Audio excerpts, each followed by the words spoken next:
Early in the Ministry of External Affairs, I dealt with the issue of Tarapur fuel supply, and then in the fashioning of the first export control regime that we finalized in 1984. Thereafter, that foundation was useful when we negotiated the nuclear deal with the United States 2 decades later and engaged with the nuclear suppliers group. A very different dimension were the SIS courses that I undertook on Chinese and Soviet politics, which certainly made it so much easier to function when I worked in those societies.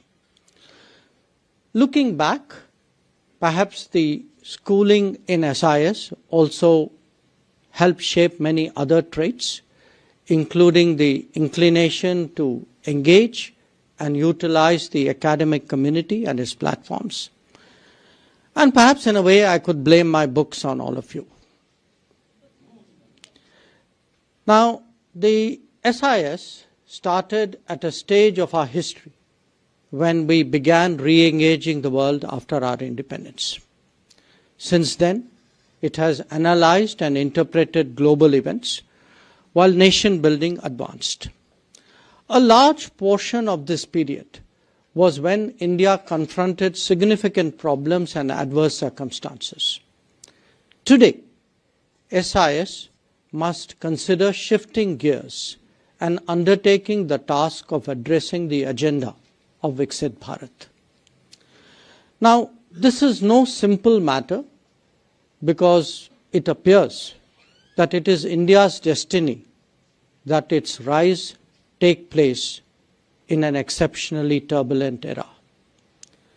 When I look back at my research on the evolution of a global order in the aftermath of a world war, it seems almost glacial in comparison to the mega changes that we are witnessing today. Consider the global landscape now and let us reflect on the intensity of the transformation and its implications. A third of global manufacturing has moved to a single geography, with attendant consequences for supply chains. There is rising anti-globalization sentiment in many societies. Trade calculations are being overturned by tariff volatility. The global energy scenario has changed profoundly, with the US becoming a major fossil fuel exporter and China a key renewable one. There are competing models on the harnessing of data and the evolution of artificial intelligence which jostle with each other. Big tech has become a significant player in itself. New routes of connectivity are emerging, some of them with a strategic purpose. The mobility debate seeks to reconcile skills, demand, and social reactions to them. The application of sanctions, the seizure of assets, the advent of crypto, they have all today changed the face of global finance. Competition for rare earths and critical minerals has become visceral, even as technology controls have further tightened. The quality of weaponry and the nature of war itself has been transformed, making it more standoff, more impactful, and definitely more risk-prone. Now, the strategic consequences of such deep change across a broad swath of human activity occurring in such a short time frame is surely very profound. We see an erosion in sovereignty facilitated by tech penetration and manipulation. Global rules and regimes are being revisited and at times even discarded. Cost is no longer the defining criteria for economic transactions. Ownership and security are equally so. End-to-end risks are rising, beginning with the concentration of production, moving through limited supply chains, and then to the dependence on key markets. Alliances and understandings are being reviewed and renegotiated. A belief in balance of power is being replaced with actions based on margins of power. Cumulatively, the world is witnessing more competition and less compacts. The needle has shifted towards an intersection of interests and away from the promise of cooperation. It is driven by the weaponization of everything, with less inhibition to use available tools. Now, all nations face these predicaments, but while a majority of them are struggling to cope or busy defending their interests, India has to strategize, and India has to continue rising amid such volatility. Friends, the challenge for analysts and practitioners alike is to accurately read this complex and evolving landscape. Only then can we figure out how best India can calculate and respond. Now, this is by no means a defensive stance. We have to safeguard our interests and yet continuously advance up the global hierarchy. We have to de-risk our exposures and engagements and yet take risks when necessary.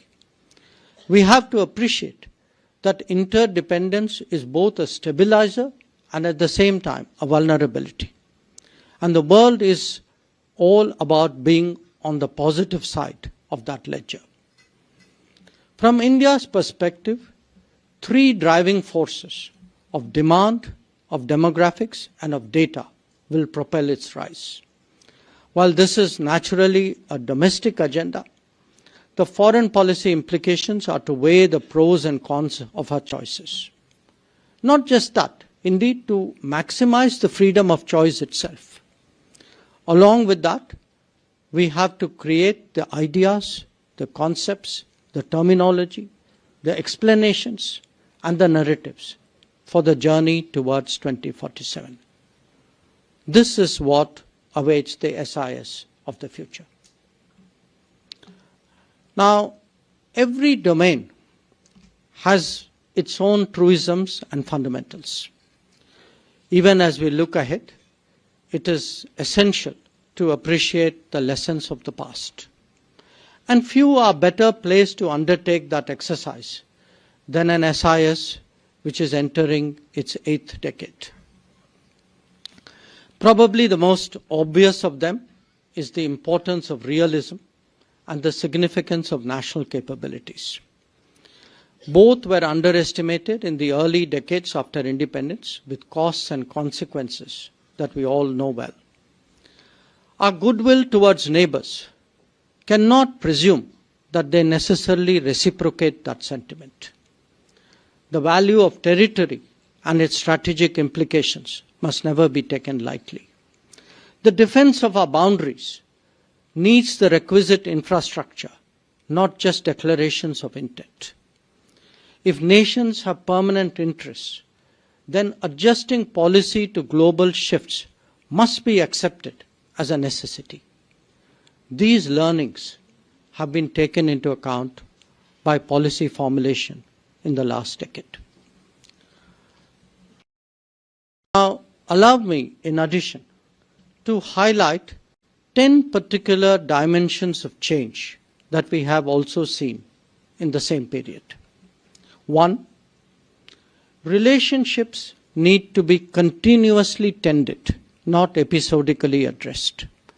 That is why we see a more intense diplomacy and a more high-profile one within the subcontinent itself and with the Gulf, ASEAN, Central Asia, and major powers. Some bilateral visits have actually taken place after decades, after a gap of decades. 2. In our own region, we have to ourselves underwrite the infrastructure for cooperation if it is to be proofed against political volatility. This is the essence of neighborhood first policy. India has to be the go-to option in any crisis for the entire subcontinent. 3. The maritime aspects of our interests and concerns must not be underestimated. It is not just past history. It continued till the first decade of this century. That is why we now have the Sagar and the Mahasagar outlook. 4. The strategic diminishing of India as a result of the partition has to be overcome, and it has to be done by reaching out to the extended neighbourhoods. This explains the Act East, the Link West, the C5+1 and the Focus Africa initiatives. 5. Even as we optimize our positioning among major powers, the constituency of the developing world should be continuously cultivated. Therefore, India proposed the Voice of the Global South summits and undertook the Vaccine Maitri initiative.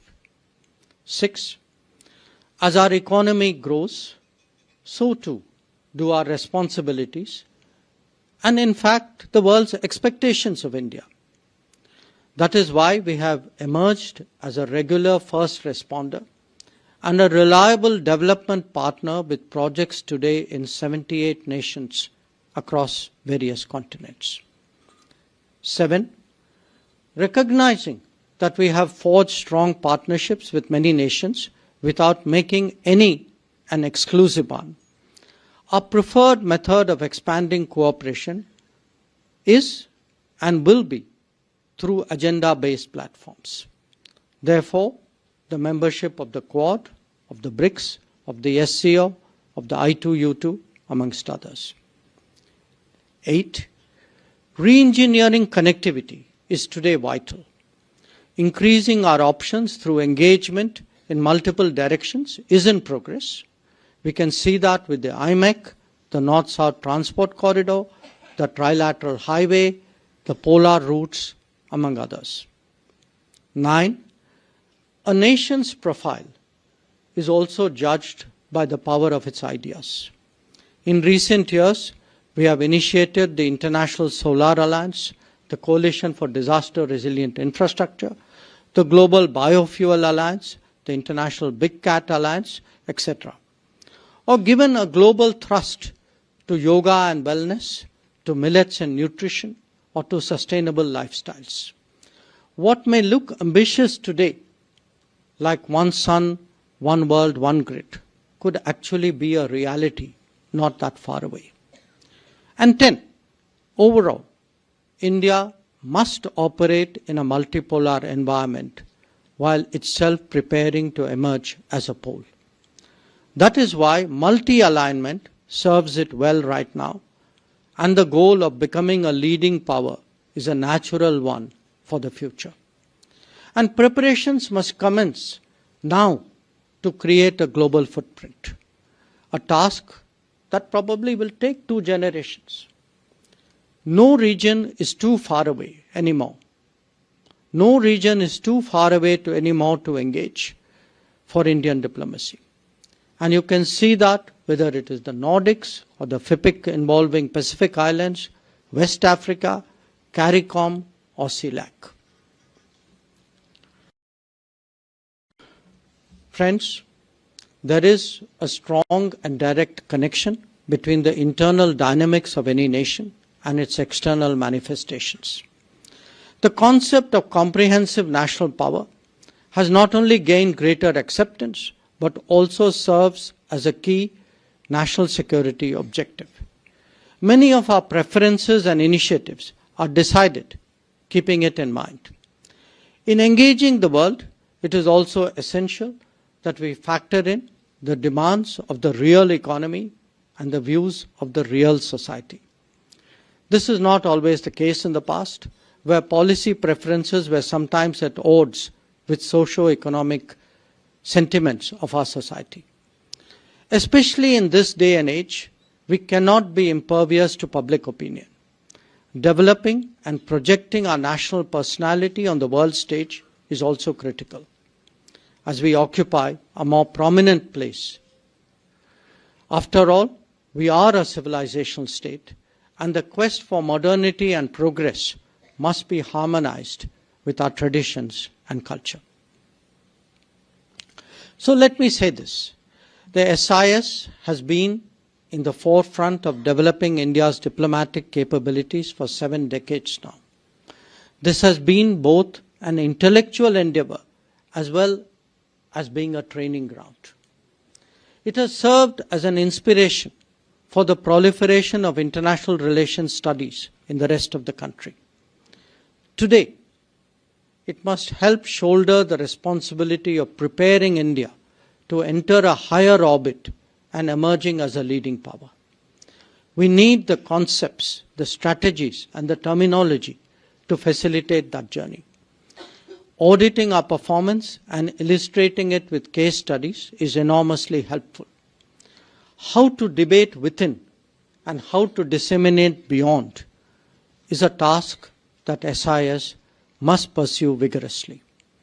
As India globalizes, public interest about the world will also grow commensurately. The power of analysis and of articulation must address that societal need as well.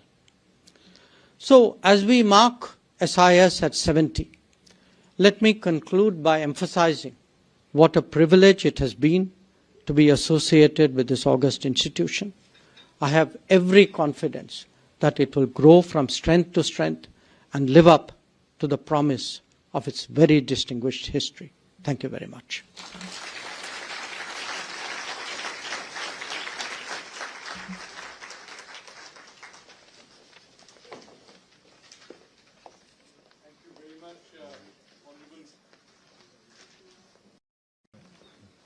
Thank you very much, Honorable Minister, for that brilliant. Thank you very much, Honorable Minister, for that brilliant, inspirational speech. The Honorable Minister has agreed to take a few questions, and I would encourage students, sir, with your permission, to ask the first questions. Chetan in the back row.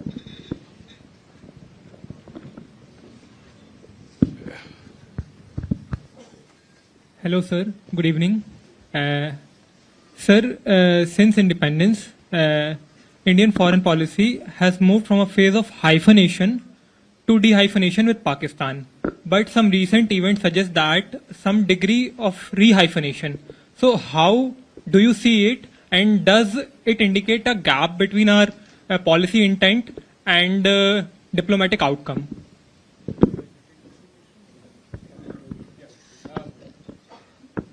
Yeah, Chetan, you were going to ask a question. Some other Chetan intervened. Thank you, Professor Mattu. Thank you, Minister, for your very insightful speech. I am Chetan Rana. I am a final year PhD student working on foreign policy of populists.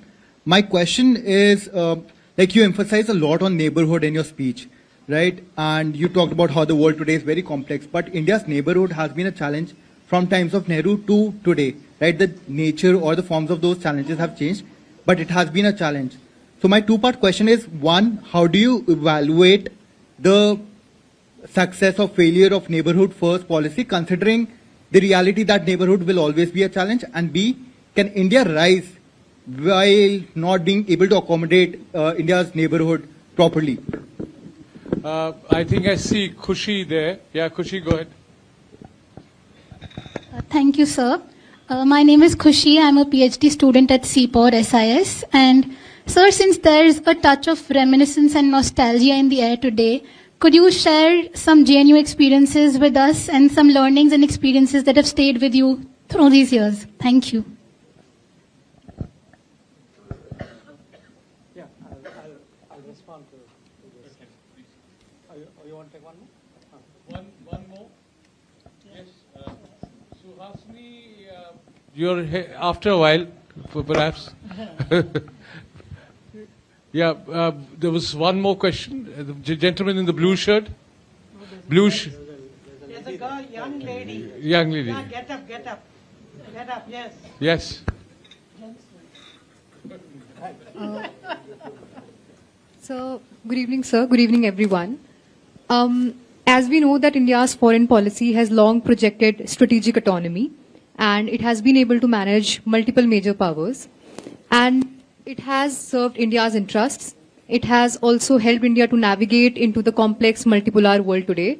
But at the same time, multiple scholars have criticized it to be as a sitting on the fence policy, which is also highlights its indecisiveness. So in the context of India in 2047 becoming a developed economy, and also in the context of the ambition of India becoming one of the major global powers, I would like to ask whether strategic autonomy is actually aiding in that process, or is it actually limiting the decisive role that India can play today? Sure. Okay. May I go with this? So, look, the first question about hyphenation. Now, we have multiple neighbors. Some are clearly better than others.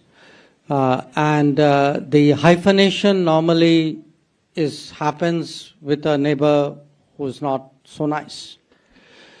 Now, you have to understand, when we say de-hyphenation, that means it's our objective and our approach that decisions made by third countries about us are not made keeping that relationship as the lens or as the factor of calculation or factor of primary calculation. Now, that doesn't necessarily mean that they would accommodate us. I think you will always see attempts, to balance us off, or if there is a situation, to use that situation for their own ends. That is the competitive nature of international politics. From our perspective, the best way of de-hyphenation is frankly to outstrip the other party in terms of power and capability. And today, I can tell you as a person who travels, meets people, I've just come from a UN session, the kind of equivalence that I would hear when I joined the Foreign Service, when I left JNU and entered the Foreign Service in the 1970s, Ambassador Sybil would vouch for a decade before that. Nobody talks like that anymore, So, I cannot wish away a difficult neighbor. That is a reality, however unpleasant it may be. But what I have to do is to make myself impactful enough and in a way attractive enough that the relationship is primarily one which is based on my own capabilities and my virtues and my contributions. And I think that is broadly happening. So the neighbor in case will keep trying, in a way to intrude into that conversation and try to carve out a place for themselves. In a way, extrapolating on that for the neighborhood first. Look, neighborhood first of all, let me say one thing. If you ask any country in the world, including any big country, neighbors are always challenging because they are neighbors. That there will be, issues with neighbors which you will not have with countries who are one layer or more removed. So it's not as though India has problematic neighbors. Every country has problematic neighbors. Every big country has more problematic neighbors. Now, when you have a policy, the purpose of a policy is not to solve a problem. The purpose of a policy is to manage relationships to your national advantage. Now, the whole idea of neighborhood first was one, to give our neighbors a certain primacy, a certain priority of attention. Number two, by attention here means giving resources, giving a kind of a political energy, which was not there before neighborhood first came into being. If you look today with any of our neighbors, barring one, if you look today at the projects, look at the, energy grids, you look at the roads, the rail, the movement of people, it is actually the last decade has been transformational. Now, the thinking behind neighborhood first is, if you create enough of a basis for cooperation in which both parties have an interest, that then serves as a stabilizing factor. So even when you have change, even when you have a great disruption, there are countervailing stabilizing factors which address that. And I would argue that in many cases, the changes that we have seen in the last few years, the consequences would have been much sharper had actually this cooperative basis and the infrastructure mostly underwritten by India had not been there. And your point about accommodating neighbors, yes, we do try to accommodate neighbors. In fact, we do more than accommodate neighbors. If you look at the kind of support we extended to Sri Lanka during its economic crisis, or the kind of support we give even today to the Maldives, or what we did during COVID, or the kind of fuel and fertilizer supplies that we gave after the Ukraine conflict started. So we have gone, as my remarks I said, we need to become the go-to country. Because we are the largest, we are the common neighbor to the entire region. But that doesn't prove, it against other, interests that they may have, positions they may take. So we can accommodate them to the extent our national interest allows them to do so. Where our national interest requires otherwise, we have to deal with that as well. I'll come to the nostalgia bit later. On the strategic autonomy. Look, to rise, let me transpose that question. Imagine if you were not today adopting strategic autonomy. Please tell me which country in the world would you like to join up with and put your future in their hands? I can't think of anybody. If you can, I'd like to hear that. To me, my interest is best secured by actually maximizing my options, maintaining my freedom of choices, handling change by continuously, see the pace of change that I tried to describe to all of you means you have to keep revising, keep refreshing, keep adjusting, keep recalculating. And you can't do that if you're tied to somebody else. You can do that when you are fundamentally a master of your own destiny. So I would argue that the more volatile the world is, the more turbulent it is, the more unpredictable it is as the old global order unravels, the case for multi-alignment or strategic autonomy, which is part of multi-alignment, actually becomes stronger, not weaker. And this idea that sitting on the fence, the very use of that phrase, talks as though the land doesn't belong to you. That you get off the fence, you're sitting on somebody else's land.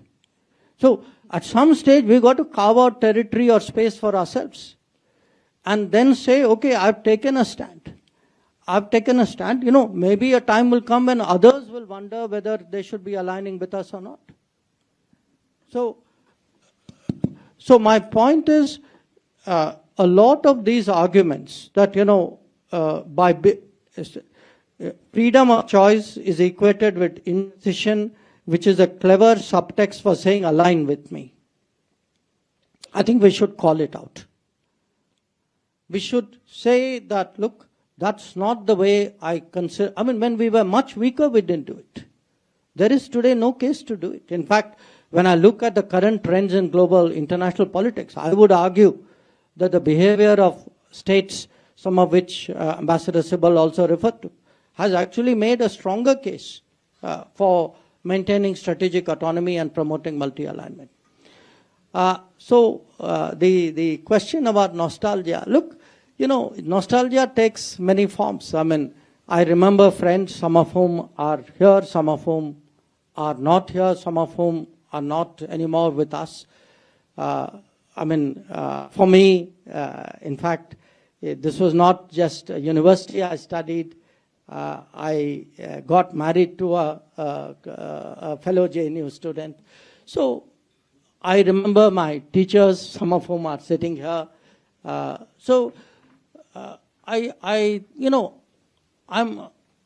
sure everybody at a university stage goes through that phase. I'd just like to believe JNU was more intense and somehow more special.